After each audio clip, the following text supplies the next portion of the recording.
Story time presenting auto का वो सफर। ये कहानी एक सच्ची घटना पर आधारित है। एक लड़की जब शाम के वक्त ऑफिस से घर ऑटो में जा रही थी, तब उसके साथ जो हुआ था उसके बारे में ये कहानी ऑटो का वो सफर है। जूली शाम के वक्त ऑफिस से घर जाने के लिए ऑटो का इंतजार कर रही थी। कुछ देर इंतजार करने के बाद जूली को एक ऑटो मिल गया और वो उसमें बैठ गई। तभी उसके साथ एक लड़का भी ऑटो में बैठ गया। जहां पर जूली को जाना था, उस लड़के को उससे कुछ ही दूरी पर आगे जाना था। उस लड़के को देखते ही जूली समझ गई कि लड़का बहुत थका हुआ है। उस लड़के के कपड़े भी थोड़े गंदे थे।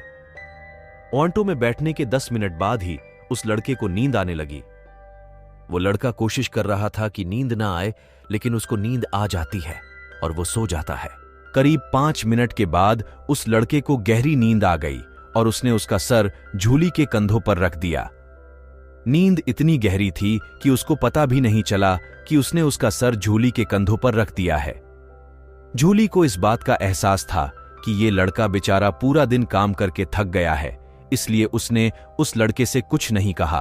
5 मिनट के बाद रास्ता थोड़ा खराब आ गया और ऑटो थोड़ा उछलने लगा और एक झटका लगने से उस लड़के की नींद खुल गई।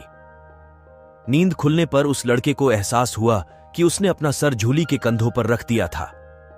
उस लड़के ने तुरंत जूली से माफी मांगी। वो लड़का लगातार जूली से माफी मांगता रहा। जूली ने कहा, तुम क्यों इतनी माफी मांग रहे हो? जूली की बात सुनकर उस लड़के ने राहत की सांस ली और कहा कि मैडम, आप बहुत अच्छी इंसान हो। लड़के ने जूली से यह भी कहा कि मैं डर गया था कि कहीं आप मुझे आवारा लड़का ना समझ ले। आपने तो इस बात का बिल्कुल बुरा भी नहीं माना। अगर आपकी जगह पर कोई दूसरी लड़की होती तो वो मेरी इस हरकत के लिए पुलिस में रिपोर्ट कर देती। मैडम, मैं एक अच्छे परिवार से हूं और कुछ दिन पहले ही मुझे मार्केटिंग की जॉब मिली है। मैं तो डर गया था कि आप मेरी इस हरकत के लिए पुलिस में रिपोर्ट कर देंगी और उसके बाद मेरे पूरा करियर खराब हो जाएगा। लड़के ने यह भी कहा कि इसके संबंधित मैंने सोशल मीडिया में बहुत सारे किस्से भी देखे हैं, तो मैं अब लड़कियों को देखकर ही डरता हूं।